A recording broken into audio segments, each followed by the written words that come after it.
Well, hello and welcome to MBE Box Office, the new version of Box Office Chat. It's a new streamlined format and it's a new show with a new logo and a new name. So, Stephen, you know the gist of it. We break down the top 10 best performing films in the United Kingdom's box office. This is for the weekend, April 5th to 7th, 2019. What have we got at number one? Number one this week, John, it's Shazam in its first week. It's 4.1 million over the weekend, and of course, overall. Very decent start, Stephen, for a film of, obviously, it's a $100 million budget. It's a mid-budget superhero comic book film. It's not a big budget, obviously, extravaganza that we're used to seeing with the likes of Justice League. I presume Aquaman had a big budget with all those sci-fi effects, and also the MCU films. I like to compare it to it's DC's version of Ant-Man. Yeah, in that sense. Exactly. That's exactly what it is, Stephen. Worldwide, $221 million, so it's steaming right on to a sizable profit at a $100 million production budget. As I did say, Stephen, we've both seen it. We're going to discuss it in more depth on the vlog rundown because I do believe it's the movie couple who did a review on it. I'm pretty sure. Yeah, so we'll get into it in greater depth when that time comes, but I really enjoyed it. Yeah, so. I loved it, John. Just moving on to number two this week in its second week, it's Dumbo. It's grossed 3.5 million over the weekend, 12.1 million overall. Still not seen this one, Stephen. Also, the Tim Burton remake of the classic Disney animated sort of a cartoon. But it's doing very well at the box office, I have to say. $170 million budget, $266.9 million. It's only been out, what, 2.5, 3 weeks now? 2 weeks. So it's already made $250 million. I'm sure it'll make a sizable profit for obviously Disney again. But it's not getting great feedback in terms of actual critical response and viewers. I think it's quite, what would be the word? Yeah. It's not even a mixed bag, it's mediocre. So I digress, I probably will go and watch it at some point this week because I've got nothing else to do with my time, and why not? We'll move on to number three this week, John. It's Pet Sematary, and its first week it's grossed £1.6 million over the weekend and of course overall. Yeah, Stephen, I did go and see this one just the other day. Really enjoyed it, I have to say. As someone who hadn't seen the original Pet Sematary, I wasn't bogged down with the expectations or comparisons to that original film. I think you says a lot of people aren't enjoying it. It's getting panned by critics. I actually enjoyed it. I thought it was a decent little horror film with great underlying stories. Obviously, Stephen King does that best, you know, talking about grief, breaking down the dangers of grief, how it can impact people, and it's got the visceral violence you'd expect, paranormal stuff going on. I digress though, we're not talking about that, we're talking about the box office, and it's grossed $76.8 million worldwide, $21 million budget, well on its way to a profit, Stephen. It's only been out 1 week in this, obviously, week behind show that we do. £1.5 million is actually pretty decent for a horror film, and you know that in the UK they don't tend to do that well in the horror films for some reason. I don't know why. Yeah, I'm the total reverse of yourself, John. I know you've not seen the original, you have seen this remake. I did see the original, haven't seen the remake yet. Once I do, I will give my thoughts on it. Absolutely fascinated to see what you make of it. Yeah, certainly. Number four this week is, talking about cats, is Captain Marvel.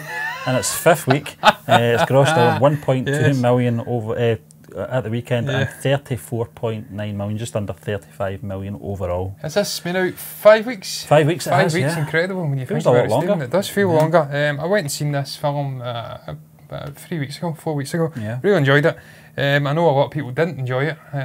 Whole range of demographics, not just butthurt white males who were put out by Brie Larson's comments, although I am a white male, but I wasn't put out by it because I don't give a shit about that. I just go and consume the films for their artistic merit. And I enjoyed it for the most part. It wasn't the greatest MCU film, but I enjoyed it. The cat was overplayed. The humour didn't quite hit at times for me, but it was still decent. And it had a linear story and a great origins sort of a telling of this character. I digress. So over $1 billion, Stephen, worldwide. It's made a massive profit. I think it'll still be in the box office when Endgame hits. So we'll have another sort of a double matinee MCU setup like we had with Black Panther and Infinity War last year. Right. So we'll move away from cats though, and we'll move on to pigs. This week it's number 5. It's grossed 1 million over the weekend and 1 million overall. Is Peppa Pig's Festival of Fun.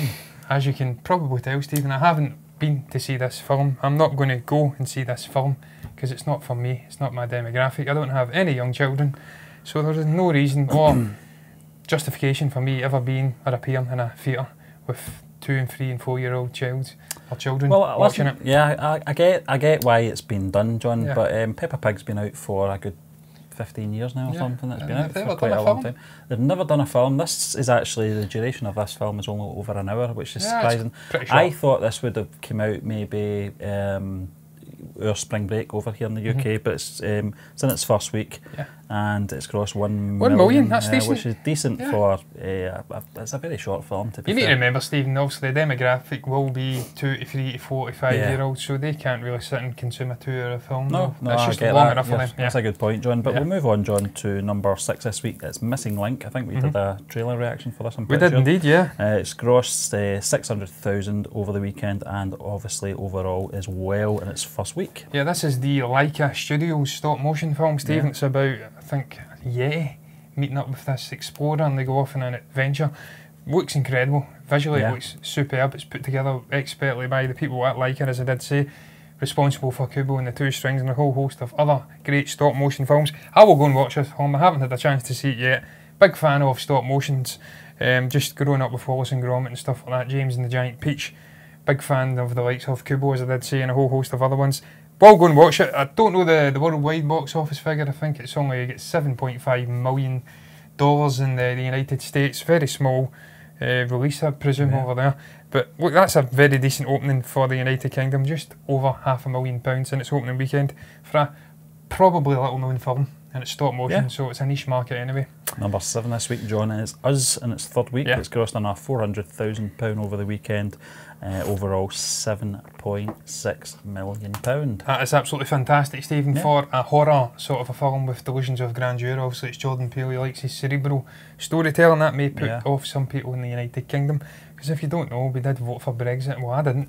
It's a sizable amount of people did. So these are not people who are going to connect with cerebral storytelling, let me tell you. But £7.5 million, I don't want to be, casting judgment on people here, It's only a joke. If you're watching and you voted for Brexit, I'm not kidding, it's all light-hearted. But I digress, Stephen. I'm not getting into politics. $235.9 million worldwide, $20 million budget, very small production budget. Not surprised, it really took place over a night. It was a fairly small cast, very modest premise with great allegorical and sort of undercurrents of metaphorical themes going on there. The classic Jordan Peele setup. I enjoyed it. A lot of people didn't really enjoy it. I didn't like the twist at the end, that's my only gripe. It's down 74.3% this weekend. That's quite a sizable drop, and it's also down 95 theatres. So when they start losing theatres, that's usually a bad sign. It's probably on its last legs, but it's done very well here, £7.5 million, and it's done well everywhere. Another success for Jordan Peele. We said that last week about number 10 this week, but before we get there, John, we're on number 8. It's Fisherman's Friends in its fourth week, and it's grossed on £400,000 over the weekend, grossing £5.9 million overall. That's very, very decent for this type of film, Stephen. I believe it's a sort of a musical biographic. It's based on a real story. These fishermen rose to prominence with an album they put out. It's quite. I seen the trailer. It looked quite heartwarming, quite inviting. It had a nice little no-frill story. I'd probably watch it if it came on the TV, BBC or something, but I'm not going to go out my way to find it on even Netflix. But if it pops up and I happen to be in the room, I may give it a bash. It's done well though. It's not got a worldwide release anywhere outside of the United Kingdom. You wouldn't expect it to. It's a very small UK-centric story, but can't argue with that performance. No, number 9 this week, John. It is on IMDb. It's saying Le Frere Sisters, but as we know, it's the Sisters Brothers. The Sisters Brothers, and it's in its first week, and this has grossed £300,000 over the weekend and overall. Stephen, I went to see this one as well because I was really looking forward to this film. I recall talking about this back in the podcast days. We did a reaction. That's how long ago it was made, yeah, we done an audio reaction to the trailer, and it was a beautifully put together trailer, and obviously it's got John C. Reilly, Joaquin Phoenix, I think Riz Ahmed and Jake Gyllenhaal in there, so it's got a fantastic quartet. But this is primarily about the two leading men and their fascinating relationship. They're two distinctly different brothers. One's quite intellectual, he wants to go into the new world that's sprouting up in the United States, the West Coast I believe it is. Joaquin Phoenix plays the more Neanderthalic guy who wants to remain in the dark side of the old Wild West, doing nefarious things. Fascinating story between the two, quite slow burning parts, but it's got a great payoff at the end and it's brilliantly acted. Worldwide performance, $3 million. It's not got a wide release anywhere, I presume. It's just the States. And I'm really surprised it's doing so poorly in the States. Only $3 million. I thought this would have been a film they would have connected with. Obviously not though. It's opened okay here, fairly modestly, £250,000. It's not going to blow anybody away. But look, I went to see it, I done a bit. Yeah, I certainly will be going to see this, John, because I do like the cast and I do like the storyline. Yeah. Number 10 this week, final film of this week, it's What Men Want in its 4th week. It's grossed another £100,000 over the weekend, grossing 2.8 million overall. Now, we did say last week that we thought this would have dropped off, but it's clinging in there, considering when you've got 1, 2, 3, 4, 5 new films in the box office, it's still hanging in there. Yeah, it's an absolute travesty, Stephen. A fantastically crafted, beautiful period piece like The Sisters Brothers is barely scraping £250,000 at the weekend.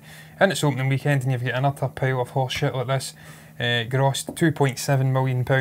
It's been out 4 weeks. That's about £2.7 million more than I think it should have grossed. $71.2 million worldwide. Incidentally, I haven't seen the film, so I'm being a little bit prejudiced here, but it looks utter shite. Looks like a remake of the Mel Gibson film, I believe. It's got a $20 million production budget. It's made a profit, I'd presume, because it didn't get any promotional push here. Maybe it did in the United States, I don't know. But it wouldn't have fit into the budget that much. So I'd presume it's made a slender sort of a profit when you take into account the cuts for the theatres and whatnot. But as you did say, Stephen, it hasn't dropped off, but I think that's purely because there isn't a great deal of competition. At Eternity's Gate, the great William Dafoe film is actually sitting outside the top 10, hasn't made the top 10, and this utter shite is in the top 10. That speaks volumes for the United Kingdom's audience. The people that go to the cinema, they like shite, they like musicals, they hate horrors, and they're not very much for cerebral storytelling. But look, I digress, Stephen. That is going to round up this week's show for, obviously, box office, MBE box office. Yeah. If you've enjoyed this show, if you enjoy us giving crap about box office in general, can I get my soapbox back? Yeah, comment below and let us know your thoughts. Like the video, subscribe to the channel if you're enjoying the content, and we'll be back tomorrow with MBE Heroes.